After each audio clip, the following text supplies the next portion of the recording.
Hello everyone, welcome to అమ్మా healthy kitchen and tips. Sankranti వచ్చేసింది కదా అండి. ఎన్ని పిండి వంటలు ఇంకా ఎన్ని ప్రసాదాలు చేస్తూ ఉంటారు కదా. అలాంటి ప్రసాదం రెసిపీగా ఈరోజు నేను పెసరపప్పు పాయసాన్ని చూపించబోతున్నాను. ఇది చాలా టేస్టీగా ఉంటుందండి. ఇంకా ఇది హెల్త్కి కూడా చాలా మంచిదనమాట.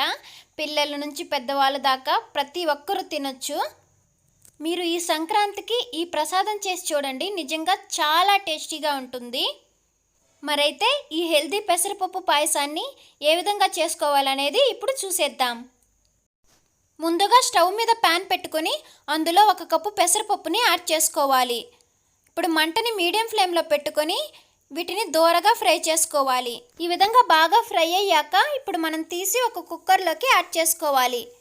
ఇప్పుడు వీటిని ఒకసారి బాగా వాష్ చేసేసి 1 కప్పు పెసరపప్పుకి 2 కప్పుల వాటర్ పోసుకొని ఒక హాఫ్ అన్ అవర్ పాటు నానబెట్టుకొని ఉంచుకోవాలి.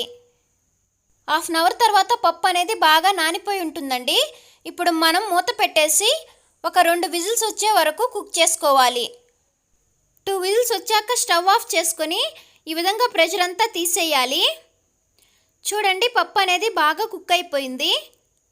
ఈ విధంగా ఒకసారి గరిటెతో కలుపుకుంటే సరిపోతుంది. పప్పు మరీ మెత్తగా ఉంటే బాగుండదండి.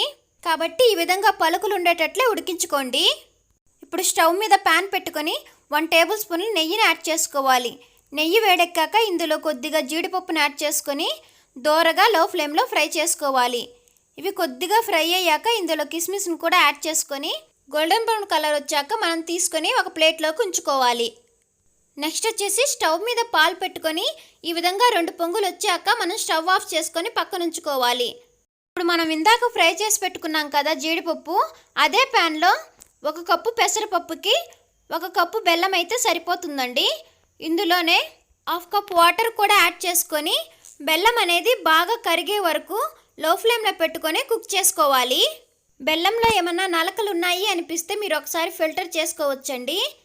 ఈ విధంగా బెల్లం అనేది పూర్తిగా కరిగాక మనం ముందుగా కుక్ చేసి పెట్టుకున్న ఈ పెసరపప్పుని ఇందులోకి యాడ్ చేసుకోవాలి.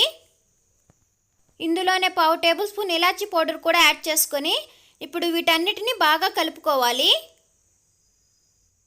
ఈ విధంగా బాగా కలిసేటట్లు కలుపుకున్న తర్వాత ఒక 2-3 మినిట్స్ కుక్ చేసుకుంటే సరిపోతుందండి. ఇప్పుడు మనం స్టవ్ ఆఫ్ చేసుకొని ముందుగా కాచిపెట్టుకున్నాం కదా పాలని, వీటిని కొద్ది కొద్దిగా యాడ్ చేసుకోవాలి. అంటే మన కన్సిస్టెన్సీకి తగ్గట్టు యాడ్ చేసుకోవాలండి. ఇప్పుడు పాలన్నీ కూడా బాగా కలిసేటట్లు కలుపుకొని ఇప్పుడు మనం ముందుగా ఫ్రై చేసి పెట్టుకున్న ఈ జీడిపప్పు కిస్మిస్ని కూడా యాడ్ చేసుకొని దించేసుకోవడమే అండి.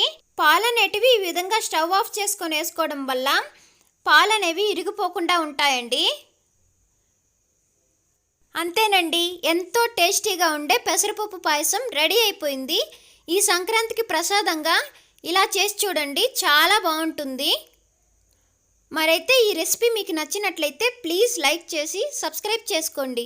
మీ ఫ్రెండ్స్ అండ్ ఫ్యామిలీ మెంబర్స్కి షేర్ చేయండి. Thank you so much for watching.